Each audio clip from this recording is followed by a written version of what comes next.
Hello, my AP Comparative Government and Politics students. Now we're up to Russia. Okay, so let's get started. Just a brief little history here of Russia. Between 1945 and 1991, it was called the Soviet Union, and that was during the Cold War, the tension between the Soviet Union and the United States.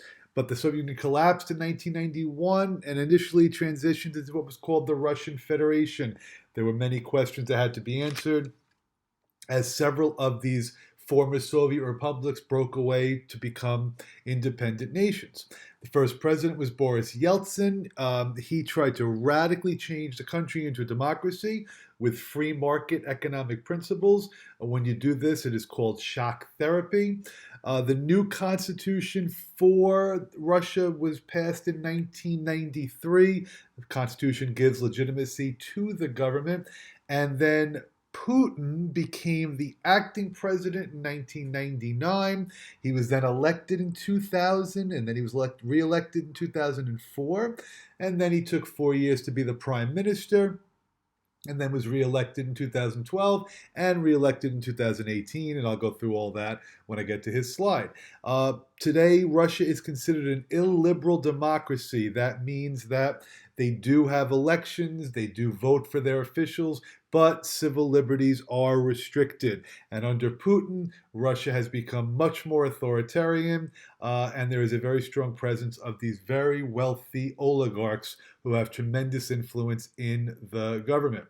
Okay, what is this government? Russia has a president, Russia has a prime minister, and Russia has a legislature that is called the Federation Assembly. And that Federation Assembly has two parts. It is called the Duma and the Federation Council.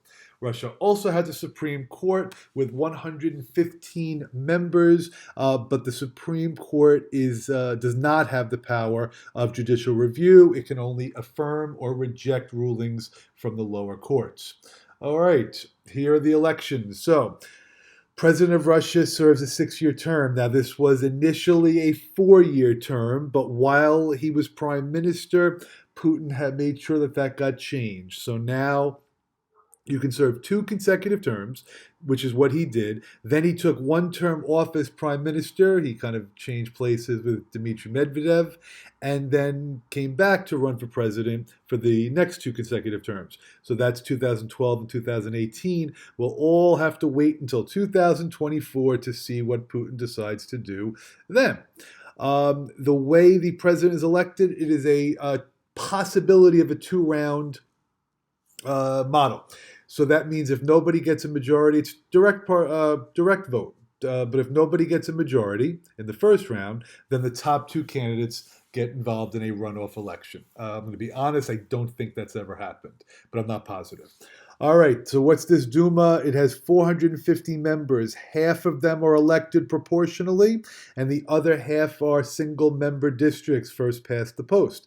Their term is 5 years. In order to get any of that proportional representation, the party must receive 5% of the vote to get those seats. That threshold used to be 5, then it was 7%. I think now it's back to 5%.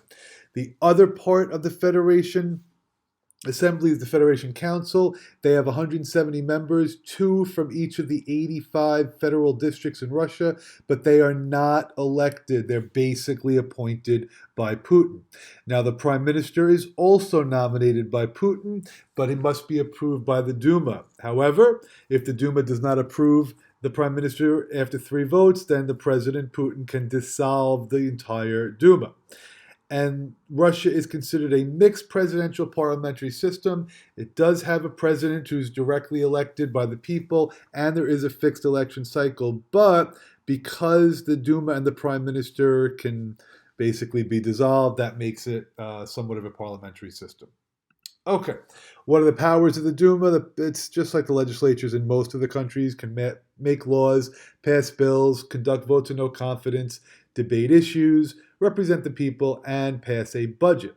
They have a federal system, so they do have control, on the local level and on the national level. However, what you should know is that on the local level, many of the governors, are now basically appointed.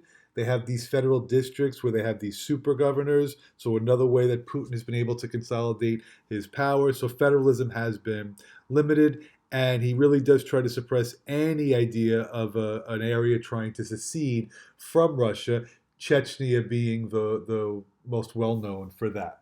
All right. Political parties. The party for Vladimir Putin is called United Russia. It is the most popular party. I can't really even give you much of an ideology other than whatever Putin says goes. There is still a communist party in Russia. Yabloko is the reformist pro-democracy party. And then if you really want to be confused, the Liberal Democratic Party is not liberal, nor is it democratic.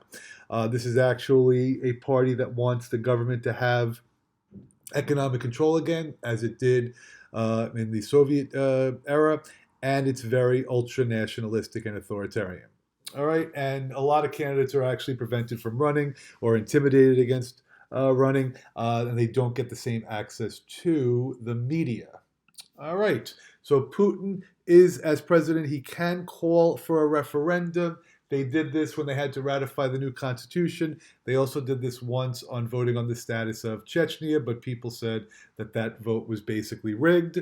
So Putin has made Russia more authoritarian, especially because of these regional governors that are appointed rather than elected. I hope you, again, we know, we watched a lot of videos and saw things about voter candidates being intimidated, journalists, well, we'll get to that later, but candidates being intimidated from running and not having access to all of the same privileges that Putin has when he's running for re-election. Economically, Russia relies on oil, natural gas, and coal. These industries were all nationalized in around 2000, and that's led to far more corruption and the rise of all of these oligarchs. The oil industry is state controlled, and organized crime is also a problem in Russia. Initially, like I said, they did experience economic liberalization through shock therapy under Yeltsin. That was a way to try to get more foreign countries investing in Russia, but it really has been curtailed by Putin. All right. Civil liberties and rights in Russia. This is a mixed bag. The Constitution did guarantee some civil liberties. They do have some level of freedom of the press. They do have multiple political parties, and they do vote for, for president. But basically, these have all been restricted by Putin. So the media is trying to indoctrinate all pro-Putin ideology in the population. Textbook and educational curriculums are all dictated by the government. Even the internet has like a pro-Putin campaign. I don't know if they still have it, but they had that pro-government youth group called Nashi, where people were all working towards helping Putin stay in power. We read about a few different journalists who have been killed, not only in Russia, but people have been killed outside of the country. The protests 2011, 2012 were all about electoral fraud. Pussy Riot was that female rock band that's been extremely critical of Putin and was put in jail. So I think you probably all understand that. And then my feeling is, just like we talked about Brexit with Great Britain, I think something with the Ukraine is going to come up on the test this year. First, I mentioned that Chechnya was a region that did not receive independence, and they want to. That was the group that staged that absolutely horrific terrorist act inside of the elementary school that I mentioned to you.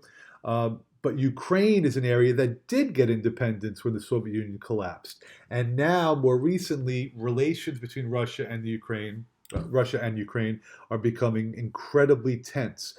It has to do with the fact that some Ukrainian officials would like the country to get closer to the EU and move away from Russia.